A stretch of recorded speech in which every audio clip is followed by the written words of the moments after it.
Salut les pilotes! En 2019, Hyundai devient champion du monde constructeur. Mais 20 ans plus tôt, leur première aventure en WRC était un échec.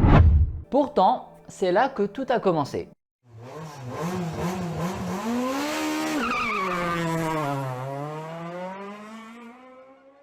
Comme souvent, pour certaines marques, les débuts ne sont pas pourvus d'un programme officiel, mais par des privés.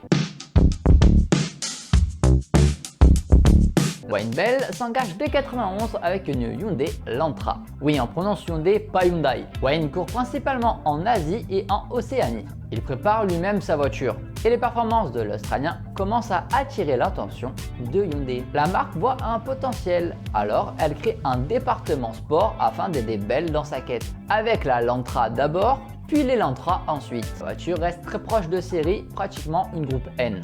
Mais elle réalise des bonnes performances principalement en Asie-Pacifique et en Australie. Et cela renforce Hyundai chez Hyundai, s'investir davantage dans le rallye et surtout en Europe.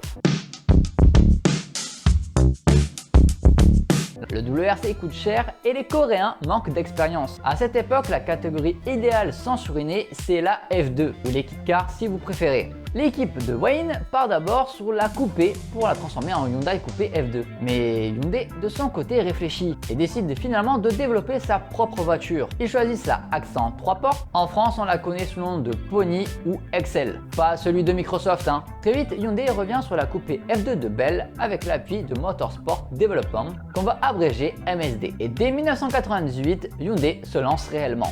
La coupé Kit Car participe pratiquement à toutes les manches WRC, aux mains donc de Wayne Bell, Alistair McRae et Kenneth Eriksson. La concurrence est féroce, la Peugeot 306 Maxi, la Renault Mégane ou encore la Seat Ibiza. Des voitures déjà développées depuis plusieurs années. Malgré tout, la Hyundai parvient plusieurs fois à monter sur le podium et signer une vingtaine de temps crash. Mais la fiabilité reste catastrophique. Hyundai termine dernier constructeur très loin de Seat. Il continue en 1999, la voiture évolue, mais le championnat de litres commence à se vider. Plusieurs constructeurs ont quitté la catégorie pour se créer une WRC. Hyundai remporte tout de même 6 manches, mais perd finalement le titre face à Renault pour 5 petits points. Malgré tout, ce programme a permis à Hyundai d'apprendre et surtout de viser plus haut. À l'été 1999, la marque annonce officiellement son arrivée en championnat du monde avec une vraie WRC. Après plusieurs années d'apprentissage, Hyundai pense être prêt. Aux côtés de Subaru, Ford, Mitsubishi, Seat, Skoda et Peugeot, il faudra désormais compter sur Hyundai. Cette fois-ci, Hyundai choisit l'Accent pour représenter la marque. Une voiture à l'apparence assez banale dans la rue. Mais comme souvent en rallye, la version WRC est beaucoup plus spectaculaire. Développée de nouveau en partenariat avec MSD, la voiture est présentée au salon de Francfort en 1999. Et là, regardez-moi cette beauté. On est clairement loin de l'Accent de tous les jours. Dès le début, l'aérodynamique a quand même été travaillée. Un avant agressif, des lignes affûtées, un énorme aileron arrière qui rappelle un peu ceux de la Subaru, un diffuseur pour générer de l'appui à haute vitesse. Le capot MSD part d'un 4 cylindres de la gamme Hyundai. Le moteur est porté à 2 litres correspondant à la réglementation WRC. Évidemment, c'est une 4 roues motrices comme le veut le règlement, à 1230 kg, équipée d'une boîte 6 rapports séquentiels X-Track. Bref, on est loin d'une simple berline, nous avons une vraie WRC. MSD doit fournir un gros effort pour être prêt à la saison 2000. Pour soutenir le projet, la marque signe Castrol comme sponsor principal, ce qui permet de renforcer un peu les finances de l'équipe. Les pilotes choisis sont les mêmes que le coupé F2, McRae et Eriksson. Les essais commencent de manière intensive dès 1999. Hyundai fait le choix de ne pas participer au Monte-Carlo et donc démarre la saison en Suède. Face à 13 autres WRC, c'est les débuts officiels de la Hyundai. Et sur une épreuve très particulière comme la Suède, les débuts ne sont pas simples. Quelques chronos intéressants apparaissent, mais la fiabilité frappe déjà. Eriksson souffre d'un turbo récalcitrant et termine à plus de 8 minutes de Marcus Grönholm. Eriksson termine 13e, McRae 14e. Encore beaucoup de travail pour atteindre le niveau des leaders. Hyundai fait ensuite l'impasse sur le Kenya pour revenir au Portugal.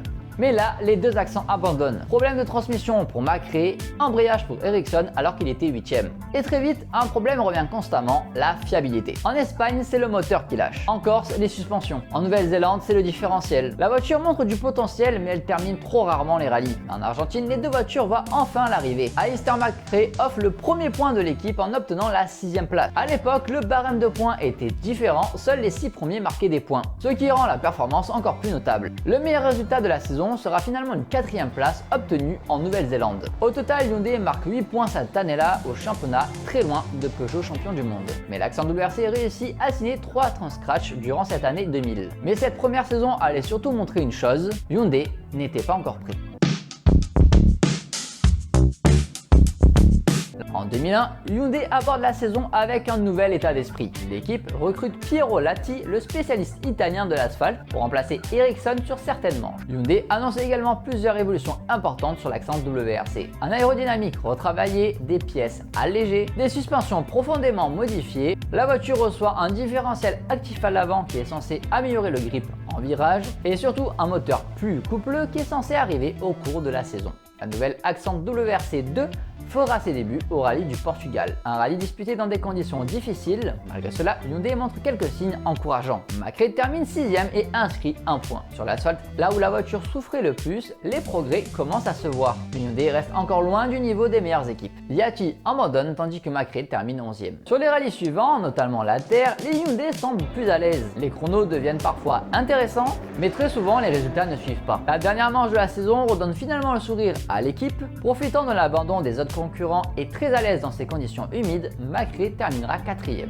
La fiabilité est quand même un progrès, il y a beaucoup moins d'abandon. Mais les performances pures restent encore trop loin et assez irréguliers. Hyundai termine la saison avec 17 points, encore très loin derrière le champion Peugeot. En 2002, Hyundai décide de changer de pilote, exit McRae et Ericsson. L'équipe recrute Freddy Lewax, ancien pilote Mitsubishi, Armin Schwartz en provenance de Skoda. Jukka Kankkunen, le champion finlandais, est présent pour un programme partiel. La voiture, elle, reste globalement la même que celle de 2001. Une évolution importante est prévue au milieu de la saison. Et le début de saison est difficile. Dès le premier rallye, les deux pilotes sortent de la route. Les évolutions arrivent finalement pour la 3e manche, mais au final, elles sont assez modestes. Le problème reste toujours le même, le budget de l'équipe est bien trop faible pour développer la voiture. La voiture semble parfois plus performante, mais jamais assez pour jouer les premières positions. Et quand le rythme est bon, eh bien ce sont la fiabilité ou les crashs qui viennent gâcher le résultat. La meilleure performance arrive en Nouvelle-Zélande quand Kankkunen termine 5e et Lewax 6e. Au total, Hyundai marque 10 points cette année-là, tandis que Peugeot est encore champion du monde. Mais la mauvaise nouvelle arrive à la fin de la saison.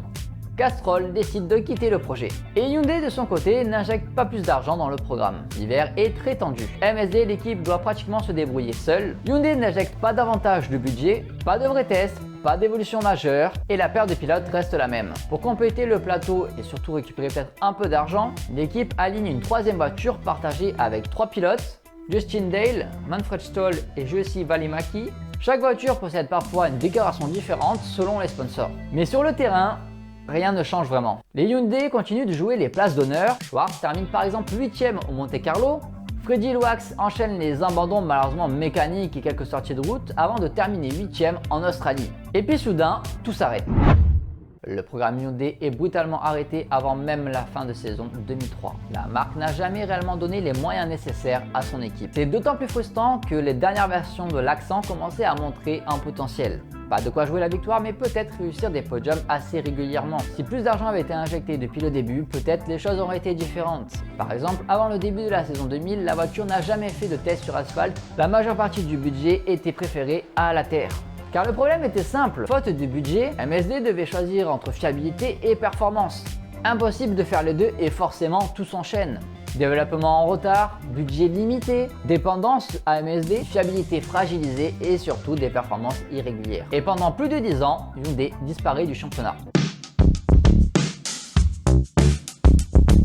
Finalement, en 2014, Hyundai décide de revenir en championnat du monde des rallyes. Cette fois avec une nouvelle structure, Hyundai Motorsport, basée en Allemagne. Une toute nouvelle voiture, la Hyundai i20 WRC. Ironie du sort, les débuts rappellent un peu ceux de l'Accent WRC avec des problèmes de fiabilité. Mais très vite, Hyundai va connaître un premier grand moment. Lors du rallye du Mexique 2014, l'équipe obtient son premier podium en WRC. Et l'histoire est assez incroyable car ce podium est obtenu grâce à une bière. Quelques mois plus tard, Hyundai franchit un nouveau cap. Au rallye d'Allemagne 2014, un jeune pilote prometteur, Thierry Neuville, offre à la marque sa première victoire en WRC, aux côtés de Nicolas Gilsoul. Les années suivantes, Hyundai progresse régulièrement et le constructeur finit par atteindre son objectif. Ils sont sacrés champions du monde en 2019 et en 2020. Et pourtant, tout avait commencé avec une Accent WRC incapable de finir des rallyes.